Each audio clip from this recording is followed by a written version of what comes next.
This I'm going to go conference back will and now do be the recorded. recording on the other two, so we have them. But well, before we do that, did anybody have any questions on the first two projects, on the banner or the what did we do last week? I can't even remember. How bad is that? Yeah. Oh, the Envelope that I just, round. Yeah. yeah. Did you guys have any questions on that one? What Or did we the do? other one? What We did the What's flower basket last week. Yeah. Oh, okay. Is that right? I don't know, I'm Yeah. getting confused too. Yeah. Okay, so you guys should have in your kit, you should have a bag that's marked Enjoy the Journey. And then if you go on your printed materials to page 28, it's going to talk about your cutting instructions up there at the very tip top. So in your package, you have your set of these 10-inch squares, okay? And they might be a little bigger than 10 inches, just saying.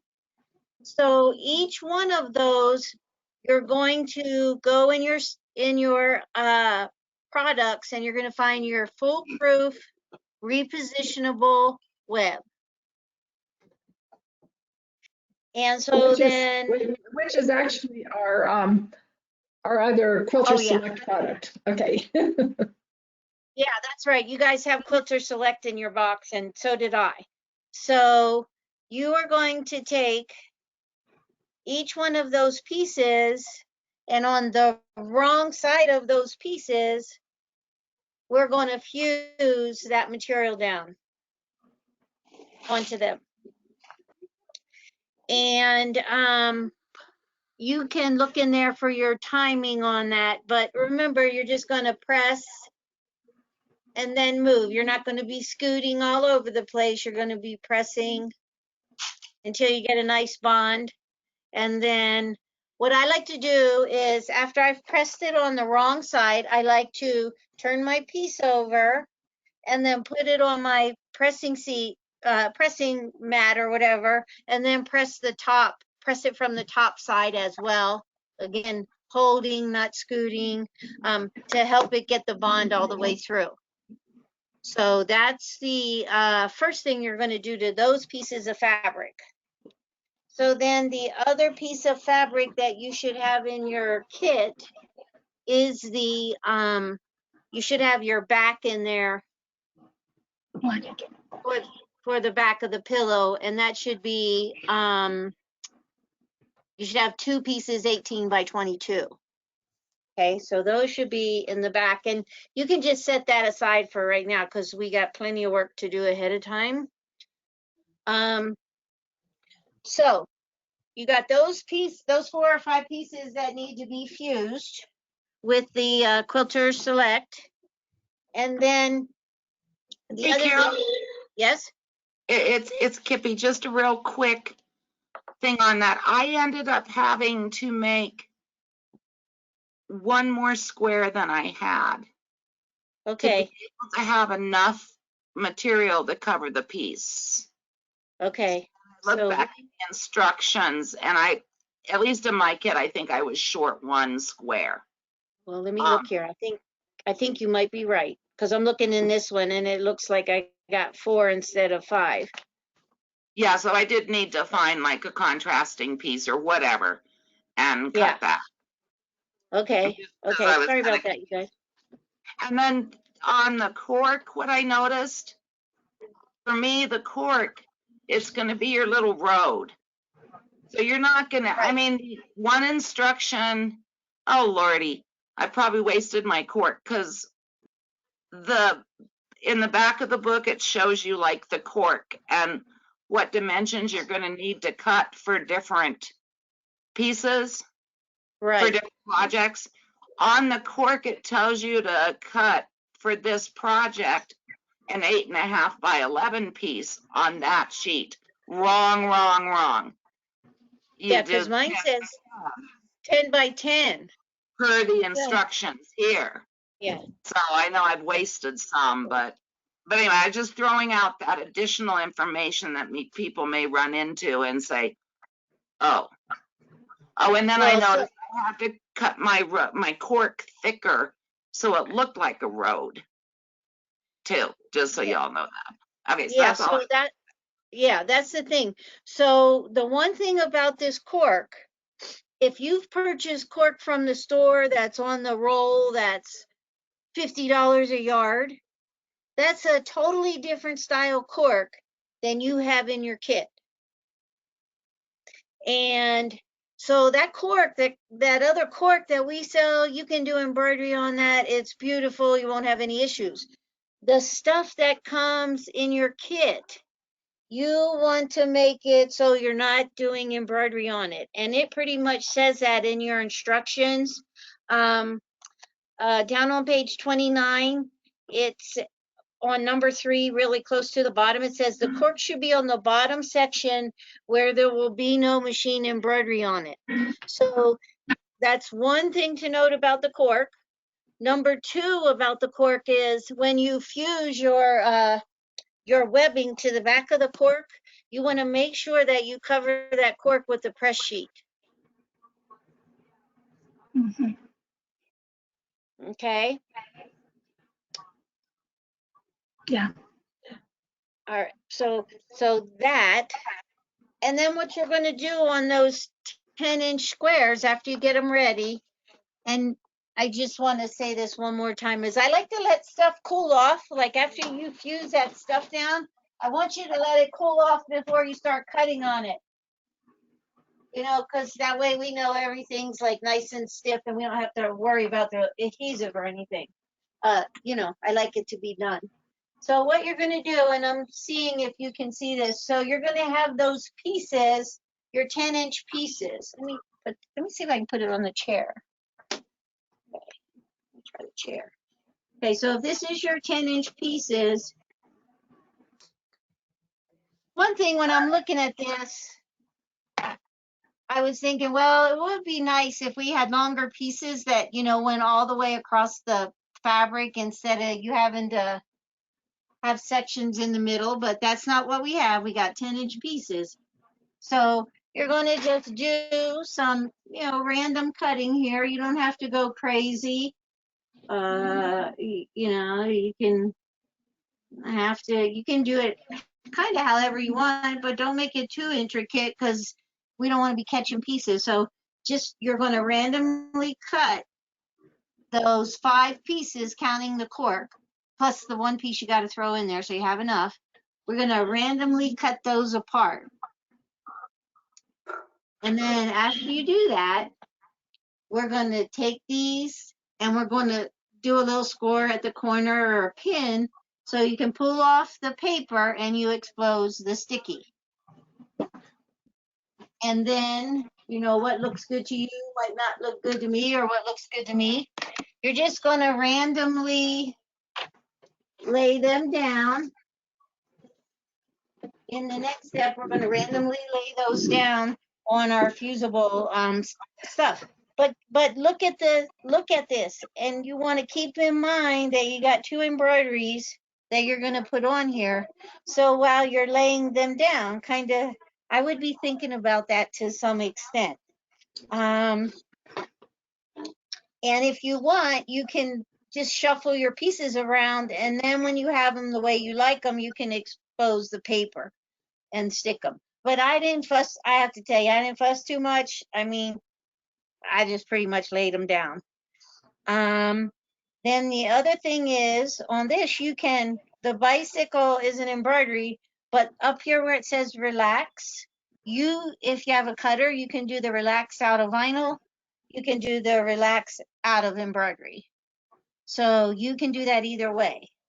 So if you still want to fuss a little bit more, Paula, you can print off your bicycle on your sticky template paper, and you can print off the relax. So then you could lay your pieces down and audition where you think you're going to put those 2 things and see if you still like it. You mean like this? Well, yeah, like Paula's showing you guys in your packet, you have something that says sticky template paper. Do I have the right name, Paula? Yeah, something like that. Something like that. And when you pull that off its little backing, it's see-through, so you could lay it down here and actually see what's happening. Same way with the relax. And you can reuse it, but when you do it, you want to make sure, let me put my pen, and I want, where Carol said a while ago, here.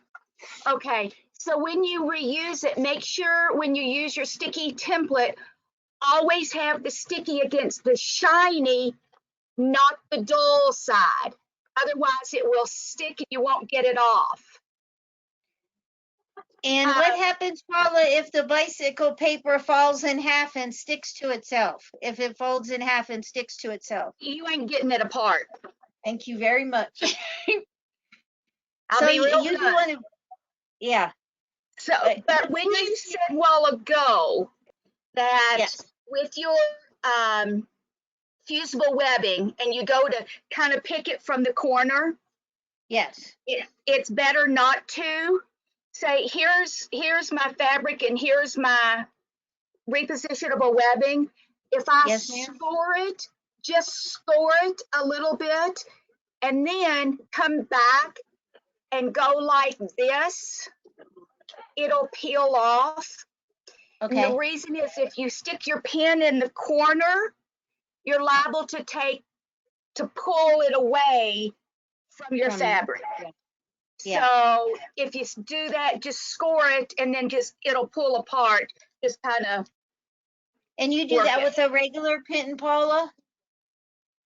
Not a regular fountain pen. I need a straight pen or a weeding tool. Okay, to do the scoring? Yeah. Yeah. Yeah. Yeah. Okay. Thank you, ma'am. It You're sure is welcome. nice to have the expert in the room, isn't it? Uh-oh. She can bail me out when I'm in trouble. Sorry.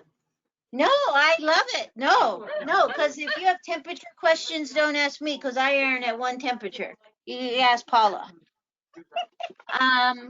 So when you get those all the way you want them, you or prepare them, you're going to take your piece of your batting, which is also in your kit, your angel loft batting, and you're going to cut that to 18 by 18, or it might already almost be 18 by 18.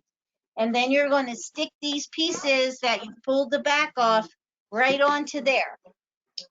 And then I'm going to try to bring this up close. I don't know if you can see it. Can you see the quilting? Yes. Yes. Yeah. Okay. So what I did, if you guys are using your Epic 2, some of you will be using one of these maybe in a month or two if you're not using them now. What I did on my quilting was I took my laser, I made my first line, and then I took my laser and I offset my laser to -9 and 9. And I set my fabric to heavy woven and my stitch length to 3.0. And then once I stitched my first line, I just went back and forth, moving my laser from 9 to -9, 9 to -9. And that way I didn't have to worry about a foot or anything. But you can always use your 1/4 inch foot. It'll give you approximately a 3/8 inch seam if you do the outside and not the 1/4 inch part of the 1/4 inch foot. You know, if you use the wings, that'll give you a 3/8 as well. If I was doing it on a machine that didn't have IDT, I would probably use my walking foot and run it at 3.0. And I kind of keep an eye on some of these edges that are popping up, because even now I can see my cork kind of popping up a little bit, so you might want to make a little adjustment to your quilting so you are getting those edges down, right? Okay, so that's all our prep work we're going to do on that. Then we are going to we have to do a couple things. we are going to do some 3D flowers, but first I want to talk about the bicycle. So you're going to get your little thing that Paula had and take that little template and put it on your fabric. And then if you know where the center is on that template, you can line that up with the center of your hoop, and that'll be putting your bicycle right where you want it. If you don't want to use a template, you can go in, bring your bicycle in, go to precise positioning, and you want to just watch that your bicycle tires are not getting all the way down in that cork. So you could position off the two edges of the bottom of your tires when you did your positioning to make sure they were just hovering up above the cork if you're using the cork as your road. Then you are going to, same way with the relaxed part of it, you're going to do that embroidery. And keep in mind, we are going to use our rinse away topper on top of that before we do the bicycle. Then the other thing you have to embroider between these two is, I don't know if you can tell, but the bicycle has little freestanding flowers that get laid on top of the petals that actually stitch the first time. There's these little teeny tiny flowers here and here that you're going to do on your rinse away mesh like you did some of your other things. But these are digitized to be freestanding, so you don't need any organza. You can just do them on your 2 layers of rinse away mesh.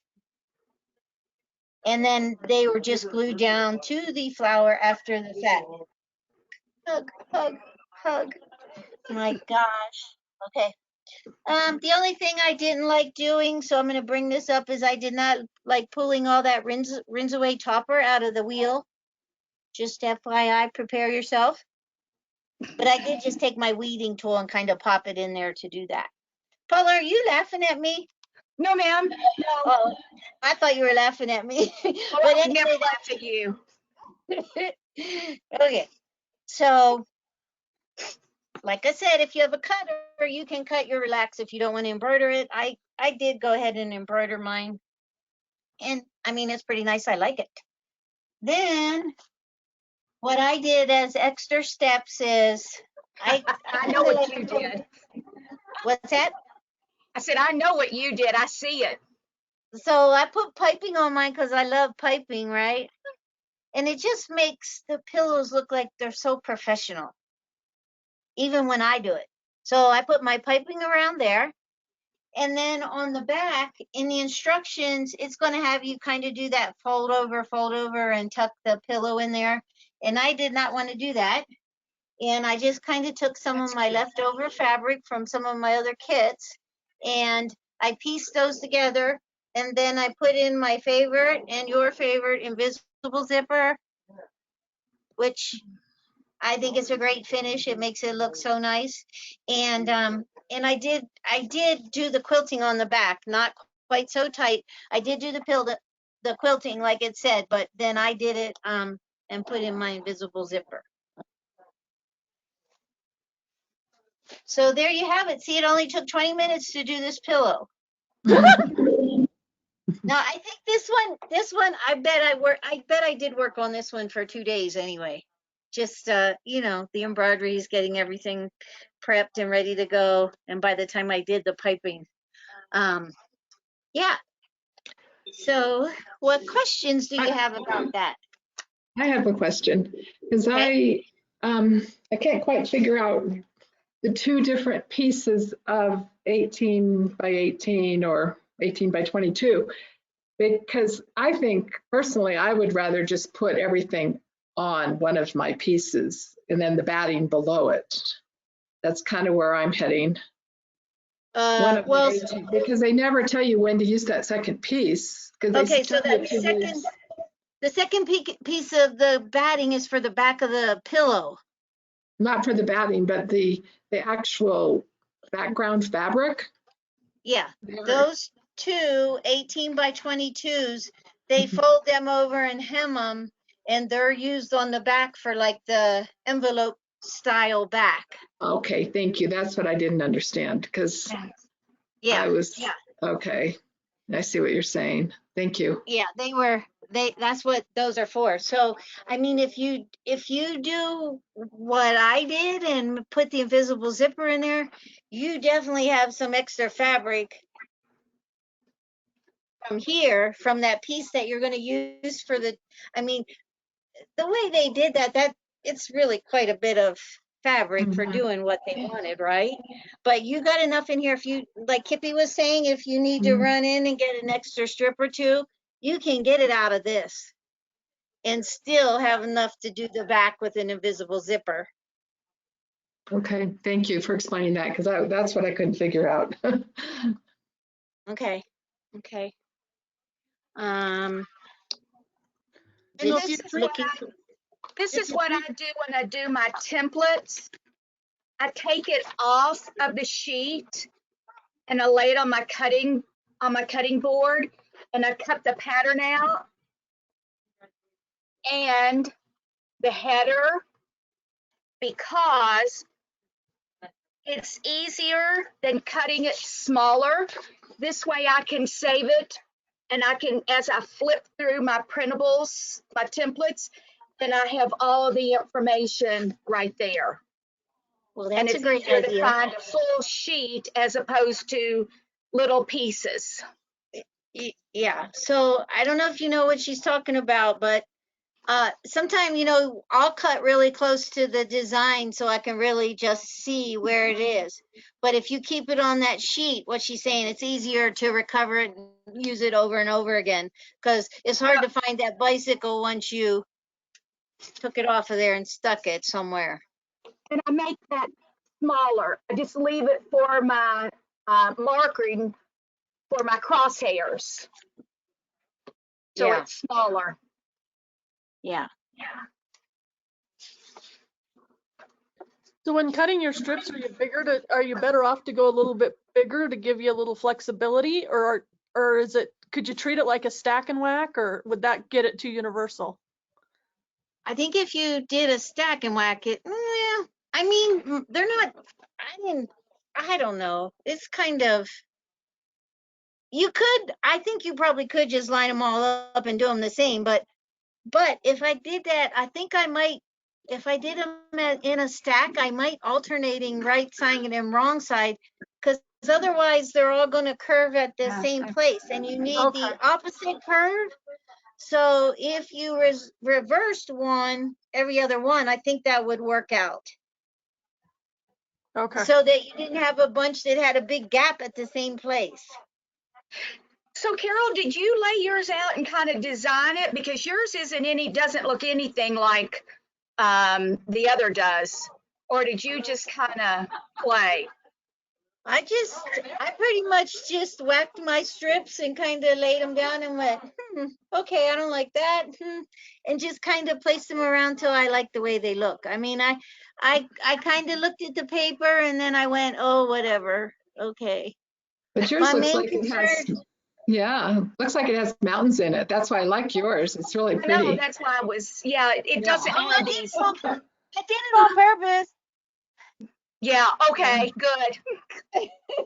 Thank you. No, What's so nice is you don't have the strip down the middle, this almost like it's two pieces put together. right. And I didn't like that look. Yeah.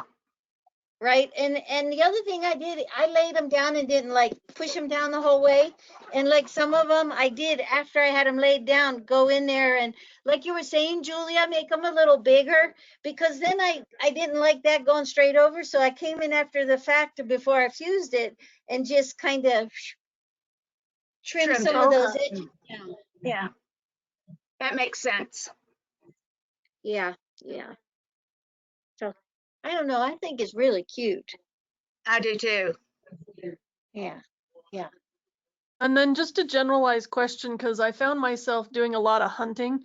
Do you have a way you started labeling things so you weren't constantly opening it, going, nope, don't need that one? I thought I found everything and I just realized I haven't found the repositional webbing yet. Does anybody have suggestions on what they've done? Well, I took them out and put them back in the place that had label on them. the other thing you could do is the paper that's in each piece that says what it is, you could tape that on the outside of it. Maybe that's what I'll have to do. I started to find random pieces of paper that I didn't realize fell out at some point. Yeah, Yeah, the yeah, repositional webbing is really long, just like the cork. yeah. It should be a 20 really long one. inches. So Yeah. But that's, then I have a good idea which one it is. That will save me time. yes, that was my concern too. I yeah. kept thinking it was going to be a small package, and finally I figured out, no, it's that long one. And that's Yeah, the that's only it. one I literally haven't opened yet. Yeah. So this And morning. it says Quilter Select on it instead of the Embellish. It's a different product. Select. Yes, because they must have, I don't know why, but we have the Quilter Select. We don't have the Yeah, Embellish. they must have been out of repositionable web. Mhm. Mine wasn't even in anything. Mine was just in the box. So Julia, it should be kind of like a waxy paper on one side, and the other side should have like little glimmer dots. If Because it's that'll the be long your one, I know which one it is. It's Okay. definitely the longest one beside the cork, and I know you can tell which one's a cork. Yeah, no, the cork I have identified. That really long one's the only one I haven't opened yet today. Okay. So Okay. So Okay. start working. You going to answer the phone? No, I have to go say hello to one of Gerald's childhood friends that's here visiting. Okay, and then I'll show you. I wore something specifically for you. Uh-oh. Does it say sewing bourbon and coffee? Not exactly. Oh, You're not far off. coffee, sewing, and bourbon. Oh, Okay, are you ready? oh, I gotta get my glasses. Where are my glasses? I don't know if I can stand up that high. Let's see it again. Okay. Some Made girls, sugar and spice, but Kentucky girls are, whoops, wrong side. Whoops, shit. careful now. This is a family show. But Kentucky girls are made of bourbon and ice. Nice. Nice. Did you cut that, Paula? No, I found it yesterday at a But you Taste of could've. Kentucky. Yes, because I'm going to use that. I like And there's it. no copyright on it. Well, there you go. Yeah. Oh. Okay. Okay, you guys get started. I'll be back in just a couple minutes.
Are you guys done yet?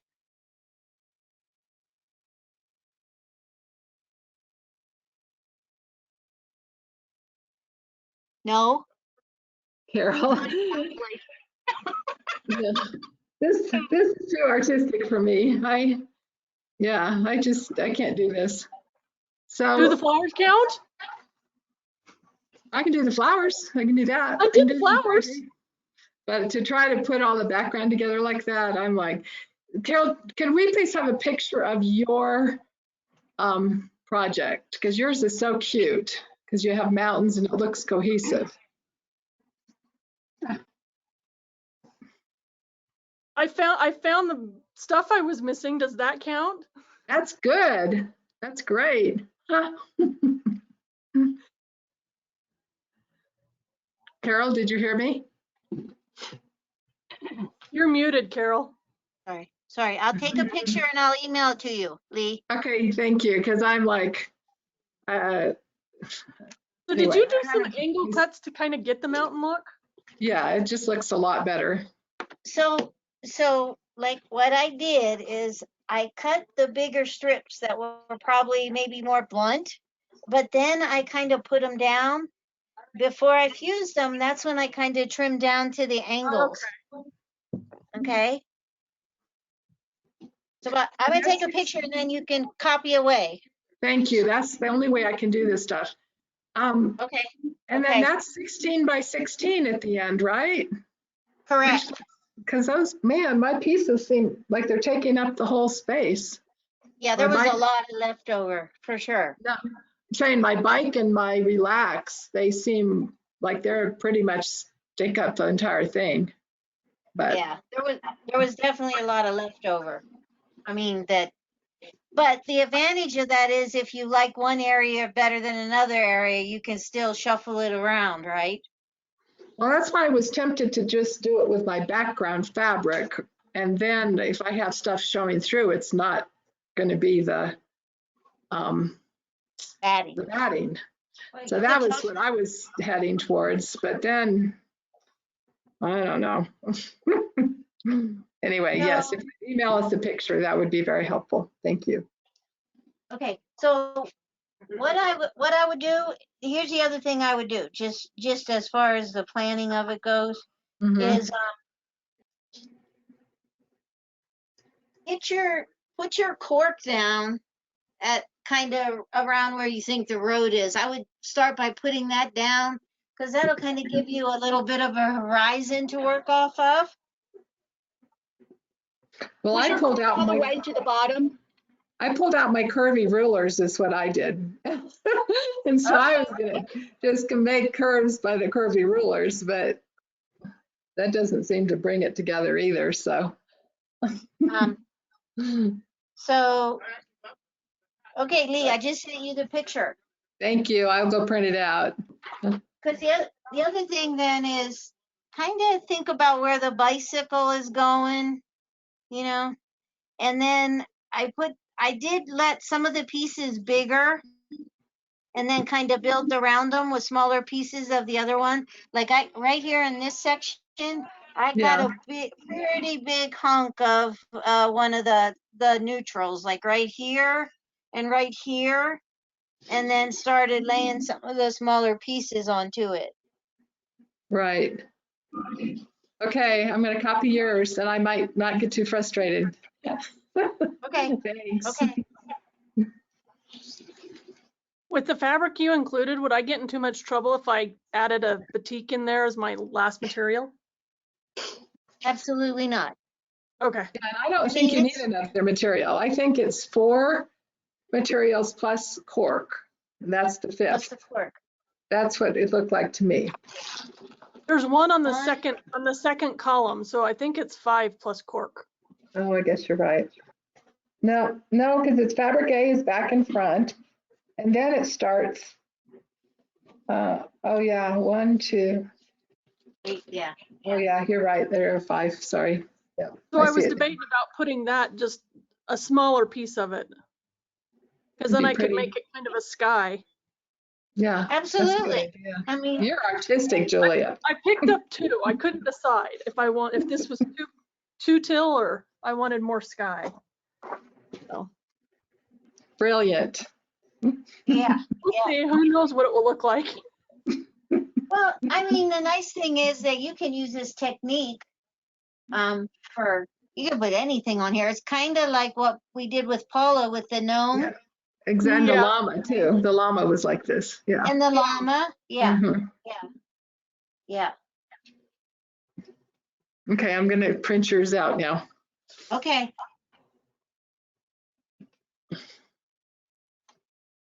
So when you did relax and the bike, did you do that in 2 hoopings? I did, yes. Okay, because I was just sitting here debating I might not want to play with the bike placement today. Yeah. I, But you might want to do. I just realized my printer's not attached, so if I want to try the template thing, I can't yet. Okay. So I was thinking if I can get to relax and then I can try and attach my printer and There you figure go. out the bike. Yeah, that's totally fine. All right, I'll keep working on it. Thank you. You got it. Okay.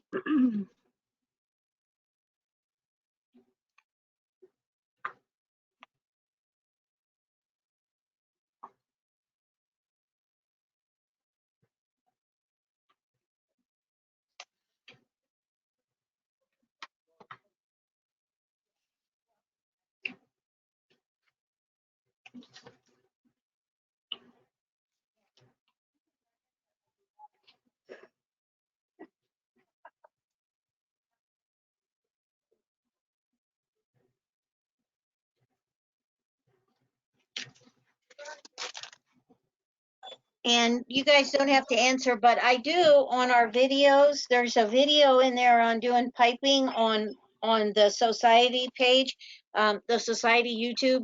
And there's also a video in there on doing the invisible zipper. Ooh, I want those. I'll have to on the YouTube Yeah. page.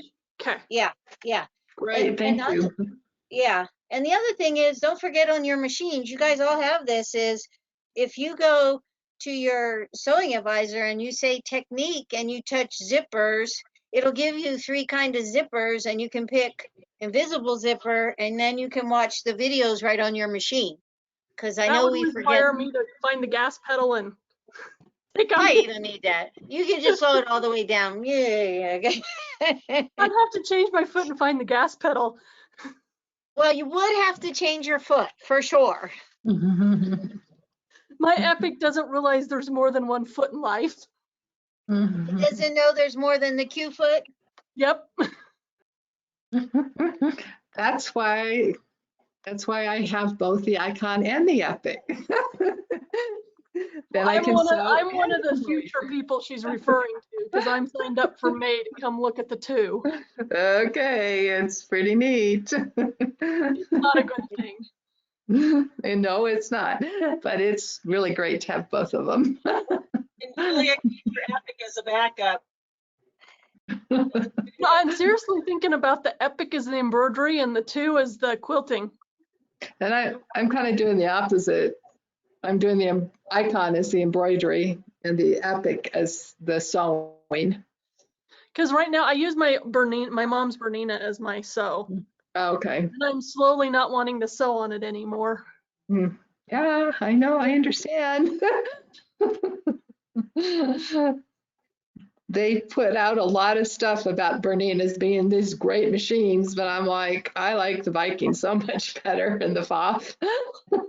Well, I got my mom. She wanted her old one back. Is how I ended up with it. She was cussing this, and it's a 95.